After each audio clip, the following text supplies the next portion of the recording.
कोलकाता में जो गैंगरेप हुआ है उसको लेकर अब तक सड़कों पर प्रदर्शन चल रहा है। क्या कह रही है वो पीड़िता जिसका कबूलनामा सामने आया है, ये तस्वीर आप देख रहे हैं। आज भी प्रदर्शन हुआ कोलकाता में गैंगरेप के खिलाफ, ये प्रदर्शन हुआ है। बीजेपी भी प्रोटेस्ट कर रही है, बीजेपी का प्रदर्शन आप देख रहे हैं। अगली तस्वीर देखिए, ये वो कॉलेज है जिस कॉलेज में गैंगरेप की वारदात हुई। इसी कॉलेज में वो छात्रा पढ़ती थी और यहीं का वो पूर्व छात्र था। अगली तस्वीर में आपको दिखाऊं, ये तीन जो आप छात्र देख रहे हैं, ये तीन गैंगरेप में शामिल थे। इन तीनों की गिरफ्तारी हो चुकी है। अगली तस्वीर देखिए जरा, ये तीनों की गिरफ्तारी हुई, तीनों के डीएनए सैंपल लिए गए और इस घटना ने एक बार फिर आरजीकर कॉलेज में जो गैंगरेप हुआ था उसकी यादें ताजा कर दी। देखिए, रेप की कहानी पीड़िता की जुबानी में आपको बताने जा रहा हूं। पीड़िता ने बयान दर्ज कराया है, उस बयान में वो क्या कह रही है। ये वो तीन जिन्होंने रेप किया। कोलकाता रेप मामले में दिल दहला देने वाली सच्चाई सामने आई। रेप पीड़िता ने पूरी घटना को खुद सनसनीखेज खुलासा किया इसका। पीड़िता ने बताया कि इसमें तीन लोग शामिल थे जिनके नाम उसने जे, एम और पी बताए। पीड़िता ने एफआईआर में खुलासा किया है। उसने कहा 25 जून को मैं कैंपस गई थी। मैं राजनीतिक बैठक के लिए कैंपस पहुंची थी। बैठक के बाद उन तीनों ने शाम 7:30 बजे मुझे घेर लिया। तीनों ने मुझे कमरे में बंद कर दिया जहां उसके साथ रेप किया गया। उसने आगे कहा, मैंने विरोध किया, मैं रोई और उसने मुझे जान से मार देने की भी धमकी दी और जाने नहीं दिया। मैंने उसके पैर भी छुए लेकिन उसने मुझे जाने नहीं दिया। उसने जबरन शारीरिक संबंध बनाने के लिए मुझे मजबूर किया।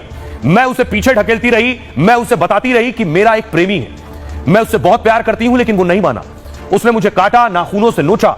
उसके दो दोस्त कमरे के बाहर पहरेदारी करते रहे। एक मेरे साथ जबरदस्ती बलात्कार कर रहा था, बाकी दोनों बाहर खड़े होकर पहरा दे रहे थे। आगे कहा, इस दौरान मुझे पैनिक अटैक भी आया। मैं परेशान थी, सांस लेने में भी तकलीफ हो रही थी। मैंने इनहेलर मांगा तो इन लोगों ने मुझे इनहेलर ला कर दिया। इस दौरान मैंने वहां से भागने की कोशिश की लेकिन मेन गेट बंद था, गार्ड असहाय था। गार्ड ने मेरी कोई मदद नहीं की। उन्होंने मुझे फिर पकड़ लिया। हॉकी स्टिक से मारने की भी कोशिश की गई, मुझे ब्लैकमेल करने की भी कोशिश की गई। रेप से पहले उन्होंने मेरे 2 नग्न फोटो दिखाए। यह भी कहा कि मैं जब बुलाऊंगा तुम्हें आना पड़ेगा। मुझे धमकी देते हुए कहा, तुम्हारे बॉयफ्रेंड को भी मार देंगे, मेरी बात नहीं मानोगी तो तुम्हारे मां बाप को जेल भिजवा देंगे। यह पीड़िता की दिल दहला देने वाली आप बीती है। अब मैं आपको बताऊं, ये जो कॉलेज में रेप हुआ, यह बाकायदा पूरी प्लानिंग के साथ अंजाम दिया गया। कैसे पूरी प्लानिंग हुई, पीड़िता ने जो आप बीती बताई, ये आप कॉलेज की तस्वीर देख रहे हैं। कोलकाता गैंगरेप में पूरी प्लानिंग की गई। पहले पीड़ित लड़की तीनों आरोपियों के टारगेट पर थी। लॉ कॉलेज में एडमिशन के दिन से ही वो निशाने पर थी। पुलिस के एक बड़े अधिकारी ने इस बात के संकेत दिए हैं। कोलकाता गैंगरेप के तीनों आरोपियों से पूछताछ चल रही है। इसमें मनोजीत मिश्रा, प्रतिम मुखर्जी और जैद अहमद आरोपी हैं। लॉ कॉलेज का पूर्व छात्र मनोजीत मिश्रा गैंगरेप का मुख्य आरोपी है। कोलकाता पुलिस ने आज इन तीनों के डीएनए सैंपल इकट्ठा किए।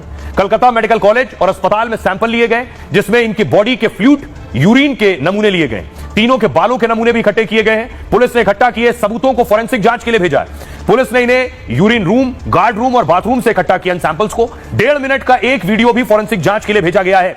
2 मुख्य आरोपी मनोजीत मिश्रा के मोबाइल फोन से बरामद हुआ। इसकी जांच 9 सदस्यीय एसआईटी कर रही है जो 25 लोगों से पूछताछ करेगी। उन सभी से पूछताछ होगी जो घटना के दिन कॉलेज में मौजूद थे। पुलिस ने कॉलेज के गार्ड को भी गिरफ्तार कर लिया है। इस बीच यह मामला कलकत्ता हाईकोर्ट पहुंच गया है जिसमें कोलकाता गैंगरेप की सीबीआई जांच की मांग की गई। याचिका में पीड़िता को मुआवजा देने की मांग की गई और हफ्ते के आखिर में मामले की सुनवाई हाईकोर्ट में हो सकती है, क्योंकि पीड़ित छात्र की मेडिकल रिपोर्ट में भी रेप की पुष्टि हो चुकी है। उसके दांत जबरदस्ती करने, शरीर पर काटने, नाखून के खरोच मिले।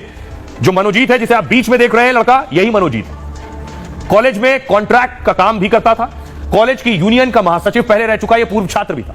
ममता बनर्जी की टीएमसी की छात्र परिषद का सदस्य है। साउथ कोलकाता में टीएमसी की छात्र परिषद का सचिव है। खबर है कि मनोजीत मिश्रा लॉ कॉलेज का फैकल्टी मेंबर भी था और उसे लॉ कॉलेज के बच्चों को पढ़ाने की जिम्मेदारी दी गई थी। आरोपी मनोजीत मिश्रा की उम्र 31 साल है और फिलहाल पुलिस की गिरफ्त में है। ये कि मनोजीत की जो तस्वीरें सामने आई हैं वो तस्वीरें हैरान करने वाली हैं। ये आप तस्वीरें देख रहे हैं। पहली तस्वीर दीदी के भतीजे के साथ आप देख रहे हैं मनोजीत की। दूसरी तस्वीर आप देख रहे हैं सियासतदान के साथ और ये टीएमसी नेताओं के साथ आप तस्वीर देख रहे हैं।